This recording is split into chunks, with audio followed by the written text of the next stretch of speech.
Hey folks, it's Mr. Mania here of the Mr. Mania Show, and I think you guys deserve a little update. If you've seen my past few videos, they've just been the random rambling series, and I'm going to be honest, I think I'm going to keep those around. Those were super fun to do, just this unscripted, just mad rambling without going into spoiler territory, because I think the full review, that'll be spoiler-ish. You know, Kirby Air Riders blew my mind. I'm kind of conflicted about Metroid Prime 4, which I can't believe how well that video did. Genuinely, to anyone who's watching this who saw that video, thank you. Especially the person who gave me that dislike on the video. You get the coveted, I gave Mr. Mania his very first ever dislike badge. Congrats, pal. And, you know, the most recent one, A Night at the Cinema with Frederick Fazbarrington, the Squeakquel. God, in retrospect, that title sounds so stupid. But there was a common theme in those three videos, in that I kept promising a video on Pikmin. Guys, I just don't think I can do it right now. Like, don't get me wrong, Pikmin, I love this series, I love this game, but something's wrong with me, man. Like, I've had the script ready to go for so long, and a couple days ago I filmed it, and as I was editing and listening to it, it didn't sound right, so I went back and refilmed it and tried again, but it still didn't seem right. I don't know, something about it. Like, maybe I just don't feel like I'm ready to cover it yet. I will admit, there are certain games I don't think I can do them the respect they deserve right now, because I've only been around for like 2 months and I'm still really new to the whole script making and talking about video games. Like, just, I guess, really sitting down and giving my proper thoughts on a game. Like, I don't know. Again, certain games. Mario Galaxy 1 and 2, shocking. Nintendo fanboys' favorite game of all time is Mario Galaxy. Yes, but again, I cannot understate just how important that game is to me on a fundamental, like, personal level. I genuinely probably wouldn't be the guy I am right now if I hadn't played Mario Galaxy, so I don't know. And then Astro Bot. Again, that game made me feel like when I was 6 years old and played Mario Galaxy for the first time. That made me re-experience, like, the video game magic. So, like, Mario Galaxy 1 and 2, Astro Bot, I want to say Donkey Kong Bonanza, but at the same time, I think I can handle doing a video on that one, so maybe look forward to that. But I may have to add Pikmin to that list of just series that are off limits right now, because I don't know if I can do it the respect it deserves right now. And I mean, it's simple, right? Like, obviously, when we're talking about Pikmin, right away, we gotta go back to the GameCube tech demo. Super Mario 128, 128 little Marios running around this big, empty void on a weird planetoid thing that can, like, change its shape all around, you know, probably an inspiration for Galaxy. But they were ripping up blocks, throwing them, interacting with each other. I think it was, like, a way to test the GameCube's AI capabilities, and, you know, right away, that just screams Pikmin, because, like, 100+ little gremlins running around, picking stuff up, throwing, like, doing little menial tasks. That's Pikmin. And there's even a cool reference in the game, too. You know, like, the GameCube's codename, I'm pretty sure, was Dolphin. So Captain Olimar, the game's main protagonist, and brief tangent here, probably one of Nintendo's most compelling characters, and I'm being dead-ass serious when I say that, because in the house that brings you characters like Mario, Link, Kirby, Samus, Olimar might be the most realistic and human feeling of them all. And I'll get into that a little later, maybe in the eventual Pikmin video, but yeah, no, Olimar drives the SS Dolphin when out of nowhere, boom, man, big-ass meteor sends his ship careening down towards an alien hostile planet. Bro wakes up, sees he has 30 days left to live, and he has to get his ship parts back, otherwise, yeah, he's gonna die.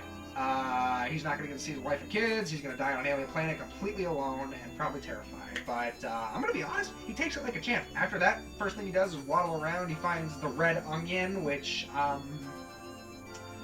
not a veggie expert, that doesn't look like an onion I've ever seen, but it spits out a seed.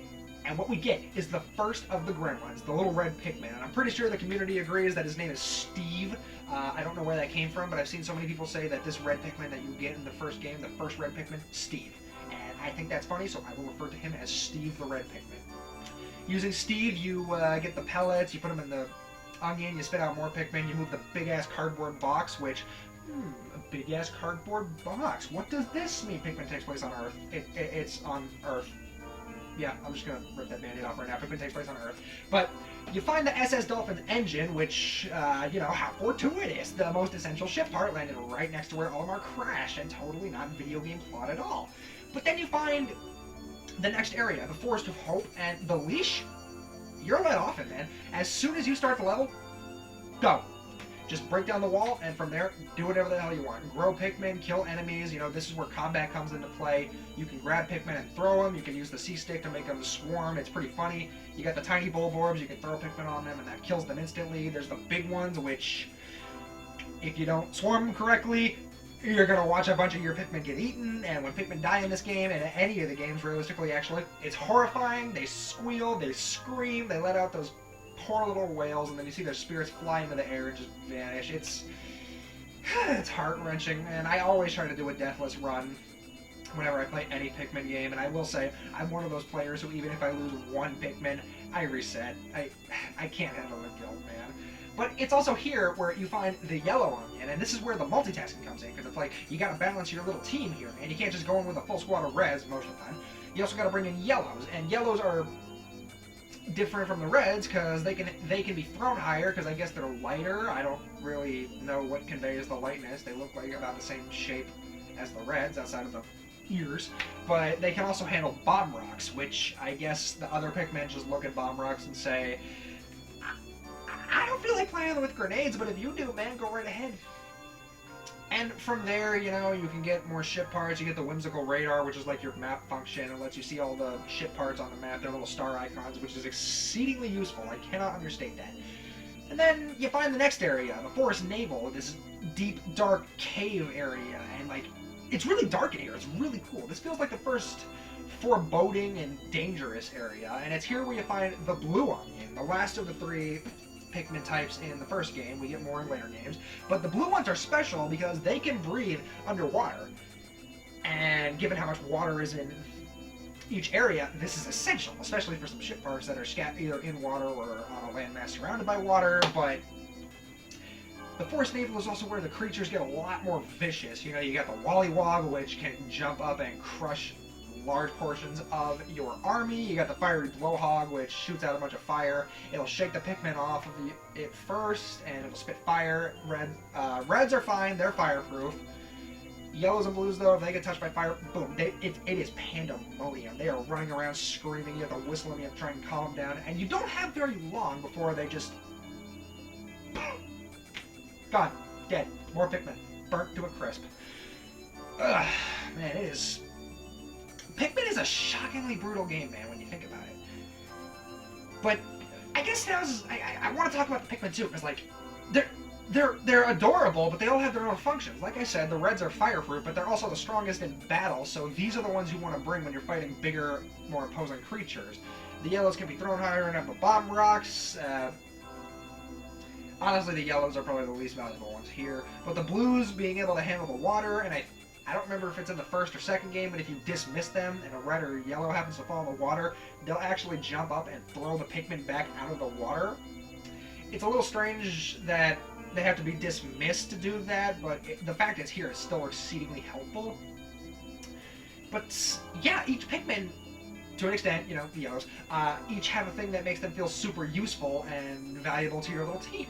So, like in the Forest Navel, there's a ship part that requires yellows because it's up on a high ridge, but to get it back to the ship you have to pass through a bunch of fire geysers. So the strategy here is to very carefully avoid the fire geysers with the yellows, get them over to the ship part, drag the ship part down onto the ground, and have reds carry it back so they can just walk right through the fire geysers.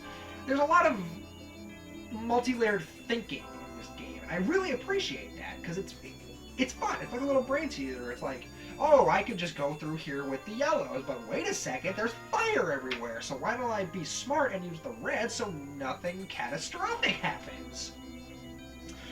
And then, eventually you unlock the, the Distant Spring, I think, is the fourth area, and this is probably my favorite area just in vibes. You got that calm, ethereal-sounding music, the dense little layer of fog, and the spring itself. It's just a very calm and relaxing feeling place, which is complemented by the fact that some of the most murderous monsters are in this area, like the bull bear and those weird bug thingies. I think they're in the Forest Naval too, actually, but they're everywhere here. And the bull bear, I don't remember if this is in 2 or if this started in 2 or not either, but if you kill it, its life bar will actually slowly fill back up and it'll revive itself, so you have to kill it and bring it to the onion as fast as possible. You can't just kill it and leave it like other creatures. And again, there's another really cool puzzle here for one of the ship parts where you have to throw yellows out onto a ledge in the water, use blues to open a geyser to shoot yourself onto said ledge, throw the yellows onto a beach area, and then use the candy pop buds to turn them into blues and get the ship part back to the base, and I think that's really cool. I do think the game could have benefited from more puzzles like that, because a lot of the ship parts in this game really do just feel like use one Pikmin color type, and some of them where they encourage you to use blues, you can actually bypass that with reds, like one of the parts in the Forest of Hope, I think the Nova Blaster, I think you're technically supposed to get it with blues, but you can, if you're greedy, or you want to try and speedrun, get this pretty much right on the first day in this area with reds, and it's actually pretty cool. Because to an extent, it rewards players for being more daring, I suppose is the right word. But, I mean, speaking of the monsters, though, you know, I mentioned them like the bull bear, the bull borbs earlier, those weird bugs. The monsters in this game are great, man. Like in the Forest Naval, you got the bread bug, this weird doughy, blobby-looking thing running around trying to steal your shit. It's funny, man. It's a loaf of bread with a face. I love him. Honestly, I kind of wish there was a plush of that, man. Like, screw the Pikmin plushes. I want a bread bug plush. But then Pikmin goes even further, because there are boss fights in this game, but they're not necessarily boss fights. They're more just, like, bigger, more imposing creatures out in the overworld. You know, like in the Forest of Hope, there's the armored cannon beetle, this big bug-looking thing that can spew out giant rocks that crush your entire army. As a kid, I watched about 70 of my Pikmin get flattened in one attack. I was horrified. I feel good taking that thing down, just because of that. But then, other things too, like the burrowing snagrit, this weird snake-looking thing with a bird head. It's freaky. I think it's funny that this thing got an assist trophy in Smash 4, which was really funny. Like, seeing that thing burrow out of the ground and attack Mario, that's always funny. But then other stuff, too. Like, in the Forest Naval, you have the Beady Longlegs, I think it's called, the giant spider that likes to stomp around. And really, your best bet of attacking it is with yellows, so you can't even bring the really strong, high-damage-dealing Pikmin. But you also have to be smart, because its feet are huge, and it takes giant steps. It'll crush your army without even batting an eye, or... I don't know if it has eyes, but look, the point is, it's not a good... In some cases, it's good to bring a full squad of 100, but in something like this, it is very ill-advised, man. You need to take a pretty decently small group of yellows and just whittle it down over time. At least that's how I do it. Maybe I'm just a chicken shit, and speedrunners have figured out how to do it with 100 reds, but for me, I take a small group of yellows. And then there's the Puffstool, man, this weird blobby mushroom thing that wanders around at the edge of the Forest Naval, and when you attack it, it's funny, it tries to run away, it trips over, and it's just kicking around trying to get up. It's goofy. But then this thing, it spews out these weird spores that if they touch your Pikmin, it brainwashes them. It turns them against you and your other Pikmin, and they actually attack you, and if you don't get them back under your control in time, they die. Like, the Puffstool is a great example of Pikmin enemy design, because it's goofy. You shouldn't take this thing as a threat. But it's extremely threatening. I love it. It's so stupid. But then, I've been saving this one. In the distant spring, if you make it there before, I want to say day 14, you can find an egg sitting out in the middle of the water, and if you hatch it, congrats, dipshit. You unleash the Smoky Prog on yourself. Have fun. I'm going to be honest, I've never fought the Smoky Prog in Pikmin 1. I'm genuinely too terrified to do it, because any Pikmin that touches it on the bottom, like the trail it leaves behind, gone. Nothing. Just immediately disintegrates. It's horrifying. And the first thing this thing does, it beelines to your base. It's not even after you. It's after your base. If there are any Pikmin still on the ground, it plucks them and kills them. It doesn't even eat them. I think this thing just kills Pikmin for the sake of killing them, man. The Smoky Prog is genuinely horrifying. It's such a good boss fight, and it has a cool reward, because if you beat it, you get the Golden Pearl, which rewards you with 100 Pikmin of whatever color onion you feed it to. And I didn't even mention the optional boss fights, like the Goolix and the Mamuda back at the Impact site. I think their criteria is showing up on even and odd days. The Goolix is this weird water blob thing with like a core in the center, which if you throw a blue Pikmin on, it rattles around like a cue ball. It makes a bunch of funny sounds. It's fun, man, but the Mamuda is interesting because that's a pacifist. It doesn't attack you unless you attack it, man. So I always kind of feel bad if I try to kill it. Honestly, sometimes I even just leave it alone. But eventually, you know, you get all the ship parts, you get all 29 parts, you unlock the final trial. This is it, man. Olimar's fixing to go home. You gotta do this lame-ass trial. The trial and final trial is pretty underwhelming, I'm not gonna lie. You build the bridge, you get to the sand pit, you know, the Sarlacc pit, and out jumps a kaiju-sized bullboard, the Emperor Bullblax. This thing is so freaking cool, man, and the first time I fought it as a kid, I was terrified, man. This thing is crazy. Its tongue attack, it covers so much range, man. It can gobble up your entire army if you're not careful. And once you get it down to half health, it does this insane jump attack. You know, it starts getting pissed off, its eyes are widening, leaps up into the air. You have seconds to respond because, like, as soon as you see that shadow, run, man. Run! It comes crashing down and will smother you and your entire army, slaughtering all of your Pikmin. It's terrifying. But at the same time, it's so much fun! Oh my god, man. And then, like, when you beat it, it goes down to this giant blaze of glory, sinking back into the sand, and you get the final ship part, Olimar's piggy bank. He risked his entire army's life for his life savings, which I can respect. And now might be a good time to mention, that part is completely optional. You don't even have to fight the final boss of Pikmin to technically beat it. 5 of the 30 ship parts are completely optional, so if you don't get those 5, but get the other 25 by day 30, you get the neutral ending, in which Olimar doesn't even say goodbye. He just bails and leaves the Pikmin behind, likely to their fate. They look up in the sky, looking like, hey, when's he coming back? Where you going, bud? I've never gotten that ending, you know, because I'm a real gamer, and I only get the good ending. But when watching it, I feel bad for the Pikmin, man. Olimar's kind of a dick in this one. You know, the best ending, the good ending, if you get all 30 ship parts, you get the final sound off, all the Pikmin do their adorable little head tilt as Olimar actually looks kind of sad he has to leave the Pikmin behind, and I think that's kind of cool. I think over the course of the game he grows accustomed to the Pikmin and really likes them, so saying goodbye is kind of bittersweet. But, you know, he has to go home to his wife and kids, so plant creatures, But then there's the real best ending, the bad ending, which, if you fail to get the 25 essential ship parts by day 30, Olimar tries to bail again, except this time he comes crashing back down. His life support system fades, the Pikmin carry him to an onion, they're chanting and cheering the whole time, it spits him back out with an Olimar Pikmin. This is just, like, what? That's the best way I can describe it, man. Olimar dies, and he gets turned into a Pikmin. It's so freaking weird. I just really hope that 2 decades after this game, this scene doesn't cause massive retcons and issues to the deep and intricate Pikmin lore and timeline. But yeah, once you beat the game, man, you get this big triumphant credit sequence with this awesome music. Olimar gives this detailed synopsis on each individual creature, so, you know, Olimar, he's a pretty smart guy, which, again, Olimar is such a cool character from Nintendo. Like, the best way to describe him is like Amazon guy in space gets stranded on a distant planet. He's a freight shipper. He's not a hero. He's literally just a regular guy marooned on an alien planet with no hope of rescue, and his fate is entirely in his own hands, and he's likely going to screw it up and die and not be able to go home to his wife and kids. And that's what makes Olimar so amazing, in my opinion. He's just a guy in, like, the worst situation he can find himself in, but against all odds, he gets out. Granted, if you play Pikmin 2, as soon as he gets back, he gets sent right back to the Pikmin planet for a treasure hunt with, as one of the Pikmin High Council calls, the greatest piece of shit in fiction, which I kind of agree with. Louis kind of sucks, but yeah, you know, that's basically Pikmin, and this is kind of one of those rambling videos, you know, unscripted, but I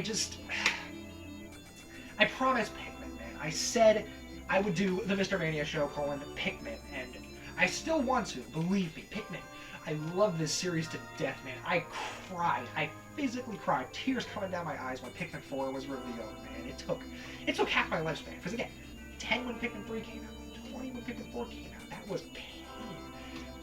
But this series just means a lot to me on a fundamental level, so for the time being, not sure if I can commit to making the Mr. Mania Show Pikmin episode yet. It will come eventually. Maybe it could take a year, it could take 2. I could decide in like a month that, hey, I'm ready to give it the love it deserves. It's Pikmin time, baby. But I don't know. Maybe this is a lesson about promising things and failing to deliver, going forward. If I have a really good idea, and maybe even I've already got the script. Like I will say, SpongeBob SquarePants Titans in a Tide, I have the script ready to go for that. The Mr. Mania Show core episode, like a full-on review-ish video of SpongeBob SquarePants Titans in the Tide. Here's a brief spoiler. It's a really good game, and I might even enjoy it more than Metroid Prime 4, so be on the lookout for my 2025 game ranking video. But yeah, I think for the time being, Pikmin's going on the back burner, so to anyone wishing for a Pikmin video, I'm genuinely sorry, but I just really hope that this helps explain things, because I don't want to make it sound like I'm struggling because the game's bad. Far from it. One of my favorite series of all time. It gets me so emotional. I love Pikmin so much, but I just think for the time being, I can't in good faith make a core Mr. Mania Show episode about Pikmin. So for the time being, just no Pikmin videos. Wait a minute.